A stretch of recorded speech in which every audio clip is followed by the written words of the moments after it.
साफ होगो मुख्यमंत्री जी हो, एक बात तो होगो है ना, माड़ी या 2-4 किलो बड्डी हो दो झूठ के बम। बेटी का बापू भी खाद नाव की डीएपी लिखा हुआ नहीं मिलेगा इस बीजेपी के राज में, देख लेना। निवेदन करना चाहता हूं कि जुबैर साहब को आपने नजदीक से देखा, परखा, उन्होंने विकास के काम किए, आपके भाईचारे को बढ़ाने का काम किया, आपके सुख दुख में भागीदार रहे और 35 साल से ज्यादा आपके बीच में रह करके अपने घर में नहीं रहे, उससे ज्यादा आपके बीच में आपके लिए उन्होंने अपना जीवन जिया। आज वो इस दुनिया में नहीं है, इसलिए मैं आप सबसे अपील करने के लिए आया हूं कि उनको जो 5 साल का कार्यकाल आपने दिया था, वो जो अधूरा सपना छोड़ करके गए हैं आपके विकास का, आपके भाईचारे को और मजबूत करने का, उस भाईचारे को और मजबूत करने के लिए, उनके सपनों को साकार करने के लिए आप उनका पूरा कार्यकाल जो उनका था, आपने आशीर्वाद देके दिया था, उसको पूरा करने के लिए उनके सुपुत्र जुबैर, आर्यन जुबैर को देने का मैं आप सब लोगों से निवेदन करता हूं। और मुझे कहीं कोई शक नहीं है कि सबसे ज्यादा वोटों से ये 7 उपचुनाव में कांग्रेस पार्टी आर्यन जुबैर के रूप में राजस्थान के विधानसभा में यहां से जीत करके जाएंगे। अभी जुल्ली साहब ने कहा, बहुत अच्छी बातें बताई। भंवर साहब तो पूरे देश में सब जगह उनको जहां भी जिम्मेदारी मिलती है वो ईमानदारी के साथ में, पूर्ण समर्पण के साथ में अपना समय देते हैं। मैं समझता हूं कि बातें बहुत होती रहेंगी। मैं तो आपसे एक निवेदन करने के लिए आया हूं कि ये जो सरकार बन गई उसके बाद में आप बताइए, किसान की कोई समृद्धि में, किसान की कोई उसकी आमदनी में कोई बढ़ावा हुआ हो, किसान के लिए कोई योजना लेकर के आए हों, किसान की कोई दुख तकलीफ को इन्होंने पूरा किया हो, तो आप मुझे बता दीजिए। एमएसपी का वादा किया, आज कितने महीने से 15 महीने पहले रोड पे रहे, आज भी रोडों पे हैं, किसान मांग कर रहे हैं, कोई इनके कान पे जू नहीं रह गई है। एमएसपी का कानून लाना तो दूर, 3 काले कानून लेकर के आपके सबके सपनों के साथ चोट करने का उन्होंने षड्यंत्र किया था। मैं धन्यवाद देना चाहता हूं मेरे किसान भाइयों को कि आपने हिम्मत के साथ में उनका विरोध किया और उनको मुंह की खानी पड़ी, वो 3 काले कानून उनको वापस लेने पड़े। मैं आपको दावे के साथ कहता हूं, अगर आप खड़े नहीं होते, आप हिम्मत नहीं करते, इनके सामने डट करके खड़े नहीं होते, तो आपकी खेती और आपकी खेत में उपज होने वाला धान, अन्न, वो सारा का सारा आज अडानी और अंबानी के गोदामों में होता, आपके खेत में, आपके घर में नहीं होता। ये मैं आपको दावे के साथ कह सकता हूं। आज इन्होंने संकल्प पत्र में कहा था कि बाजरे की एमएसपी पे खरीद करेंगे। आप बताइए, किसान का बाजरा कोई खरीद रहा है? ये कह रहे हैं हरियाणा में तो खरीद रहे हैं, तो भाई राजस्थान के साथ सौतेला व्यवहार क्यों? जब आपने वादा किया तो बाजरे की खरीद आपने कहा था कि कांग्रेस पार्टी ने तो 14,000 करोड़ केवल कोऑपरेटिव के ऋण माफ किए, हम अगर आएंगे तो नेशनलाइज बैंकों के भी कर्ज माफ करेंगे। आपका कोऑपरेटिव का भी दोबारा माफ नहीं हुआ, नेशनलाइज राष्ट्रीयकृत बैंकों का तो आप भूल जाइए।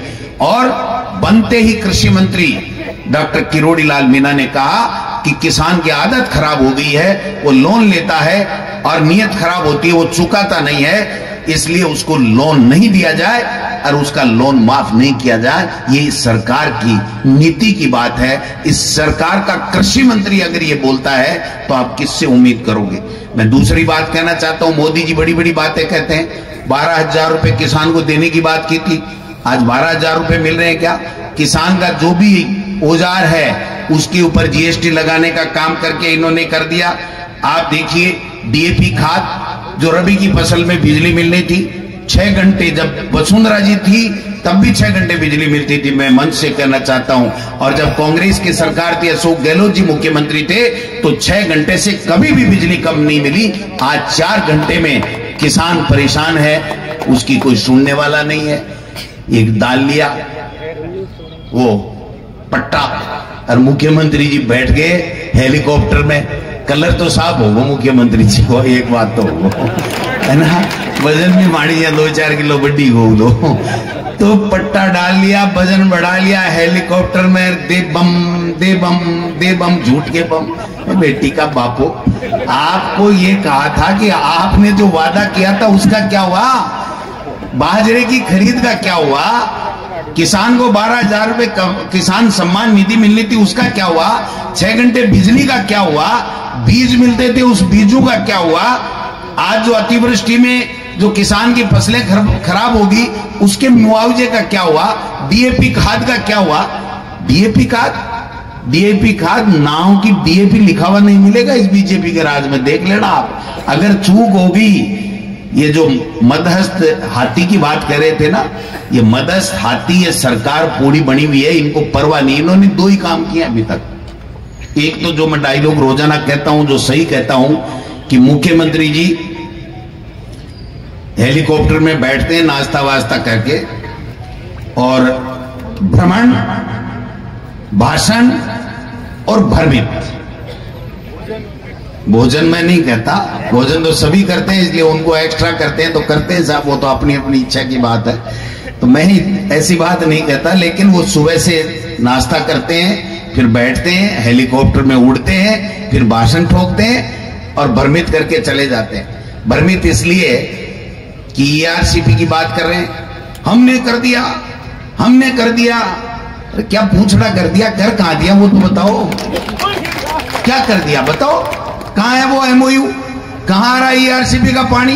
कांग्रेस की सरकार ने 10,000 करोड़ रुपए देकर के काम चालू कर दिया, 60% काम चालू हो गया। हेलीकॉप्टर से निरीक्षण करने के लिए मुख्यमंत्री जरूर कहते, 1 रुपया अगर उनका दिया हुआ साबित कर दो तो मुझे बता देना कि गोविंद डोटासरा तू कह रहा था इस बीजेपी की सरकार ने पैसा दिया। यमुना जल ला देंगे, कहां से ला दोगे? 1910 क्यूसेक पानी का समझौता हुआ था, उस समझौते 5 स्टेट का और केंद्र सरकार के साथ में, उस 1910 क्यूसेक को 2400 तो बढ़ाया है हरियाणा के लिए, और जो पानी हमको मिलना चाहिए था उसके लिए ये समझौता करके आए कि अगर बरसात में और फ्लड हुआ तो पूरा 24,000 क्यूसेक पानी वो रोकेगी, हरियाणा रोकेगा, और वो अपने संसाधन बनाएगा, और उसके बाद में टैंक वैंक बनाएगा, और उसके बाद में अगर कोई महीने 2 महीने बरसात में उछल गया पानी तो आपको मिलेगा। आपने हमारे राजस्थान के किसान के लिए, आम गरीब पिछड़े स्वर्ण सब लोगों के लिए हितों के साथ में कुठाराघात किया है। हरियाणा को हमारा समझौता आपने जो किया है उसमें हमारे हितों को बेचने का काम किया है, और मध्य प्रदेश को आपने हितों को बेचने का काम किया। आप एक बात बताइए, जब हमारी सरकार थी और वसुंधरा जी की सरकार थी, चाहे बीजेपी की भी होगी, तब मध्य प्रदेश ने कहा कि जो समझौता हुआ है उसको हम नहीं मानते, और सुप्रीम कोर्ट ने उन्होंने अपील की और वहां स्टे ले रखा था। और जब भजनलाल जी यहां बीजेपी के मुख्यमंत्री बने और वहां पर बीजेपी का मुख्यमंत्री बन गया, उसके बाद में इन दोनों ने समझौता करके, और वो ऐसा समझौता किया जिससे राजस्थान के हिस्सों को बेचा, और उन्होंने जाकर के सुप्रीम कोर्ट ने, मध्य प्रदेश की सरकार ने यह कहा कि अब हमें स्टे की जरूरत नहीं, हमारा काम तो भजनलाल जी ने सार दिया। आप समझ गए बात को? और भाषण दे रहे, जोर जोर से भाषण दे रहे आप। मैं इतना ही निवेदन करने के लिए आया हूं, न इनके पास नौकरी है, न महंगाई कम करने का कोई फार्मूला है। आज सब्जी का क्या भाव है, क्या भाव है, तेल का क्या भाव है? प्रधानमंत्री जी कह रहे थे कि हरियाणा के बराबर पेट्रोल का 1 लीटर का भाव कर देंगे, कर दिया क्या? 24% अंतर्राष्ट्रीय बाजार में कच्चे तेल का भाव कम हो गया। अरे तुम कुछ तो दे दो, जो तुम्हारा प्रधानमंत्री कह करके गया उस बात का तो वजन आप रखो। तो किसान के नहीं है ये किसान को गुमराह करने का काम कर रहे हैं। इसलिए मैं निवेदन करना चाहता हूं, आज चिकित्सा का क्षेत्र हो, शिक्षा का क्षेत्र हो, सड़कें हो, पानी हो, बिजली हो, सब में फैल है। कानून व्यवस्था नाम की कोई चीज नहीं है। भू माफिया, खनन माफिया, बजरी माफिया, तरह तरह के माफिया हावी हैं। और ये भाई साहब तो क्या कर रहे हैं, 8-9 महीने हो गए केवल कांग्रेस को गाड़ी निकाल रहे हैं, फलाना जेल जाएगा, फलाना जेल जाएगा, फलाना जेल जाएगा। अरे अब तो 12 महीने हो गए, तुम्हारा नंबर आ गया जेल जाने का, चिंता क्यों कर रहे हो? ये टीकाराम जूली है ना, इसको कम मत समझना भाई। पहले कईयों ने कम आंक लिया था कि यार बना तो है, लेकिन देखें विधानसभा में कैसा मजा आएगा। हमको तो ऐसा मजा आ रहा है कि इस बीजेपी की नानी याद दिलाती, इनको खड़े नहीं होने देते, तो इनको मजबूती देनी है। आज क्या हो जाएगा साहब, बीजेपी को 1 सीट और चली जाएगी, 2 सीट चली जाएगी, 4 सीट चली जाएगी, इनके सरकार पे कोई असर नहीं पड़ेगा, लेकिन आपके हितों पे असर पड़ेगा। क्यों कि ये फिर और ज्यादा घमंड में चूर चूर हो जाएंगे। हरियाणा में कुछ भी रहा होगा, इन्होंने बेईमानी की, बदमाशी की, या हमारी कमजोरी रह गई, कमी रह गई, कुछ भी रह गया हो, मैं उस पर नहीं जाना चाहता, लेकिन उसके बाद में इनका अहंकार देखो, चलते हुए देखना तो सामने है, और देख रहे हैं ऊपर अटंगे लड़के लग के नीचे पड़ते।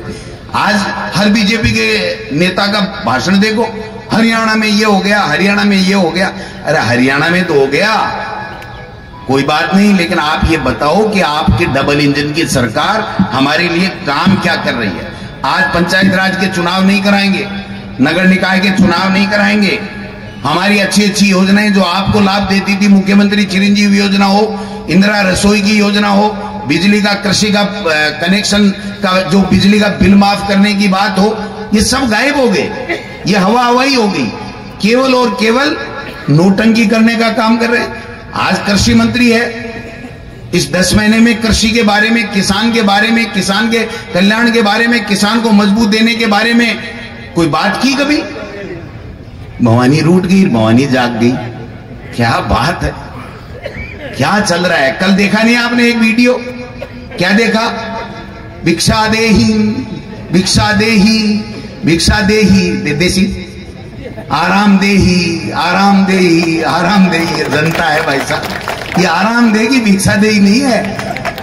अरे राज दे दिया। आप 10 महीने थे, 12 महीने थे, आपको पता था कि एमपी जीत रहे हैं। ये बीजेपी के मोरिया बुला बुला के जनता ने 11 एमपी क्या जिता दिए, इनकी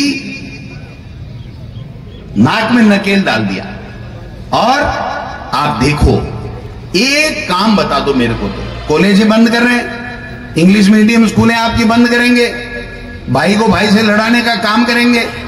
और काम ये कर क्या देंगे आप बताओ? इनको जिता दो, एक आधा और जिता भी दोगे तो क्या कर देंगे बताओ? आज मुख्यमंत्री कह रहा मेरी नहीं चल रही, मंत्री कह रहा मेरी नहीं चल रही, विधायक कह रहा मेरी नहीं चल रही, और अफसर इनको ठेंगा दिखा रहे हैं, ले ले बन जाए एमएलए मंत्री है। अरे इनके मंत्रियों की लिस्टें है ना ट्रांसफर की, वो पहले सीएमओ में जाती हैं, और मैं गारंटी से मीडिया के सामने कह रहा हूं 90% इनके नाम चेंज होते हैं, और इनका मुंह फूकसा हो जाता है मंत्रियों का, कोई पूछता नहीं है इनको। अधिकारी वहां बैठे बैठे चेंज कर देते हैं, और चेंज कैसे करते हैं उनको सुपना थोड़ी आता है। वहां पर्चियां कटती हैं, काउंटर लगे हुए हैं, ये हम पे आरोप लगाते हैं भ्रष्टाचार के, इनको शर्म नहीं आती। आज बताइए, कोई कह सकता है बीजेपी का एमएलए या मंत्री कि मेरे यहां मैं एसडीएम लगा सकता हूं, मैं तहसीलदार लगा सकता हूं, मैं ये योजना ला सकता हूं? एक योजना का नाम बता दो जो बीजेपी ने यहां से चालू की राजस्थान में, अगर कोई चालू की है तो उसको बता दीजिए। अरे हमारी चालू की हुई पेंशन आप नहीं दे सकते, ये तो जानते हैं। ईडी का छापा, इनकम टैक्स का छापा, सीबीआई का छापा, ईडी पीडी सीडी सब रुक जाएगी चिंता करने की जरूरत नहीं। 60 ट्रका दे दो आगे, समझ गए आगे? 7 उपचुनाव में 7 ट्रका दे दो, के बाद के मायने आने 12 महीना 2 साल तो होश ही को नहीं आएगा। आप हाँ कटे सरकार में हाँ खिला देसी हो गए। मैं तो भाई जी लिए आइड हूं डे साफ क्या अगर थे आके 7 ठरका दे दो भी के बाद के मायने जे थक लिए ये शाम में देख ली तो मैंने बता दीजिए मेरा नाम गोविंद लोटास है। जूली जी है ना की खोद खोद लिया मीठी मीठी मीठी मीठी है। और फिर देखो मानने ज्यादा खोजबीन करवा की दरकार को नहीं हो। मुख्यमंत्री जी भगवान बन बनाया रख मत ही दे दे, मत ही मारा भाषण का पॉइंट दे दे। मैं आपको भाषण सुन रही हो थारे ठेरामगढ़ में आया बताया बोलो ये जसवंत ये तो मेरे साथ का ही है। भाई साहब नाम तो सावड़ पट्टी जसवंत और यशवंत का नाम को पेरो कौन थारे साथ का किया हो या तो तो सवाल वो है कि बोलबा को ज्ञान नहीं, करबा को ज्ञान नहीं, चालबा को ज्ञान नहीं। हर तीसरे दिन वे अरे एक गुलदस्तो ले, अरे एक पट्टो ले, अरे अमित शाह जी के पहराए हमें, अरे बाकी मोदी जी के पहराए हमें। अरे भाई तो बना दियो भाई, तो बना दियो, आपकी कदर करो। देखो और कोई बात चाल ले आगे नहीं, नाम नहीं चलेगा, इनका नाम नहीं चलेगा। मैं आपको लिख के दे रहा हूं, क्योंकि इनकी सोच नहीं है। इसलिए मैं आपसे एक ही निवेदन करना चाहता हूं, इनके मंत्रियों के तो भाई साहब खटके ही नहरे हैं। ये तो कॉमेडियन को भी पीछे बढ़ाते हैं। कॉमेडियन जैसे कॉमेडी करके हंसाता है ना, इनको अफसोस होता है कि ऐसे लोग कैसे कैसे बन गए, क्या क्या बन गए, ऐसे ऐसे डिपार्टमेंट ऐसे ऐसे लोगों को दे दिए कि कुछ पता ही नहीं है। एक मंत्री नहीं कह सकता कि मेरे विभाग में ये काम मैं करा सकता हूं, अपने खुद के विभाग में दूसरे का क्या कराएगा। एक मंत्री नहीं कह सकता, एक एमएलए नहीं कह सकता कि ये अधिकारी मेरे यहां लगेगा और अच्छा काम करेगा। लूटो खोसो खाओ की होड़ मची हुई है। दिल्ली से पर्चियां आती हैं, बड़े बड़े ठेके गुजरात मॉडल के तहत गुजरात के बड़े व्यापारियों के चले जाते हैं। आपको और गरीब को कोई पूछने वाला नहीं है। हमारी सरकार की योजनाएं एक से बढ़कर के एक, आप बता दो। 14,000 करोड़ का किसान का कर्जा माफ हुआ, गरीब को भरपेट दोनों वक्त इंदिरा रसोई में खाना मिला, इंग्लिश मीडियम की स्कूलें खुली, कॉलेज खुली, सड़क खुली, पंचायत समिति खुली, तहसील खुली, उप तहसील खुली। आपकी नगर पालिका बनी कि नहीं बनी, बताओ। और ये तो अभी तक यही कह रहे हैं जिला बंद कर सिया, जिला बंद कर सिया। रात ने सोवर्ण बंद कर भाई, फाइल करने सिराने लेर सोवर, सुबह गायब मिला तो सुबह दिल्ली से पर्ची आ जाएगा। डट एक बार बेटी का बाप की खत्म करे, आज जनता अपन खत्म करेगी उपचुनाव से पहले। है हिम्मत मुख्यमंत्री जी में कि चुनाव से पहले ये कह दें कि हम ये जिले खत्म करेंगे? है मुख्यमंत्री जी में, किसी मंत्री में हिम्मत है कि हम ये योजना लाएंगे, ये काम करेंगे? ये कुछ नहीं कर सकते, इनका खुद का कोई विजन नहीं है। दिल्ली से पर्चियां आती हैं और दिल्ली का एक ही काम है कि हर स्टेट पे पपलू बैठाओ, एकदम पपेट, और मजे करो और लूटो खोसो खाओ। एक ही काम चल रहा है, इसके अलावा कोई काम नहीं चल रहा है। इसलिए भाई लोगों, मैं किसान का बेटा 4 साल से प्रदेश अध्यक्ष हूं। हमारा राज नहीं आया, लेकिन लोगों ने आशीर्वाद दिया। विधानसभा में जो लोग सोच रहे थे, बीजेपी वाले जो झूठ का प्रोपोगंडा फैला रहे थे कि साहब कुछ नहीं होगा, ये नहीं होगा, राज नहीं आया। लेकिन लोकसभा के अंदर जब हमने आपसे आग्रह किया, चाहे अलवर की सीट थोड़ी बहुत से रह गई, ये मलाल है हमारे, नहीं तो भाई जी है 11 को नहीं है 14-15 मोरिया बोलता, 14-15 मोरिया बोलता। अब इनकी अकल ठिकाने तभी आएगी जब 7वें उपचुनाव में भारतीय जनता पार्टी सुनने पे आउट होगी, तब इनकी अकल ठिकाने आएगी, आप लोगों के काम करेंगे। ये आर्यन जो है ना, इसके मैं स्पीच सुनता हूं, सोशल मीडिया पे सुनता हूं, जो बोलता है इतना सटीक और शानदार बोलता है, इतनी अच्छी बात बोलता है, इतने भाईचारे की बात बोलता है, सब 36 कौमों को साथ लेके की बोलता है। इसका उज्जवल भविष्य है, इसका भविष्य आप बना दीजिए, आप आशीर्वाद देकर के, ये आपको कभी निराश नहीं करेगा। ये मैं आपको दावे के साथ कह सकता हूं, कभी निराश नहीं करेगा। सच्ची श्रद्धांजलि जुबेर साहब को यही होगी कि हम 13 तारीख को सब मिलकर के 36 कौमों के लोग, किसान, दलित, पिछड़ा, सब लोग मिलकर के, और जुबेर साहब को सच्ची श्रद्धांजलि और आर्यन जुबेर को वोट देकर के यहां से जिता करके भेज दीजिए। मैं यही अपील करने के लिए आपके बीच में, आपके सामने हाजिर हुआ हूं। मुख्यमंत्री जी कह रहे थे कि मुख्यमंत्री जी आएंगे, आ जाओ ना, तो मना कौन कर रहा है? मुख्यमंत्री जी तो आइडा ही है, गया गया। मुख्यमंत्री जी आ जाएं, कोई फर्क नहीं पड़ता। उनसे एक ही बात पूछ लीजिए कि आपका 1 धेला रुपया बता दो ईआरसीपी में, यमुना जल का 1 रुपया बता दो आपका लगाया हुआ, आपकी एक योजना बता दो जो जनहित की कोई योजना हो, आपका एक काम बता दो जो आपने कुछ किया हो। इसलिए मैं तो इतना ही निवेदन करता हूं कि ये सब आएंगे, झूठी बातें करेंगे, झूठे भाषण देंगे, सच्ची बात कांग्रेस पार्टी सबको साथ लेकर के करती है। आपका अगर आदेश हो जाए, आपका आदेश हो जाए तो ये जो साफा आन बान शान का, ये मैं आर्यन जुबेर को आपकी तरफ से पहना दूं, इसको आपकी सबकी सहमति।